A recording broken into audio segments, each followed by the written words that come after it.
O Festival do Viño da Ribeira Sacra deixou un excelente sabor nos padais do numeroso público que se achegou esta fin de semana ao Monfortino Paseo do Malecón.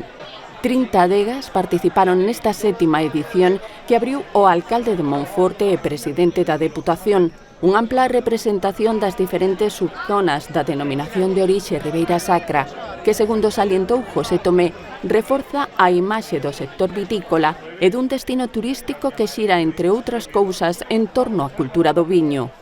O Festival do Viño da Ribeira Sacra de Monforte seguirá sendo un evento de referencia destinado a público de todas as idades, onde quen nos visite, afirmou o alcalde monfortino, poderá descubrir e sentir Monforte e a Ribeira Sacra a través da súa paisaxe, da súa gastronomía, da súa tradición e, por suposto, do viño.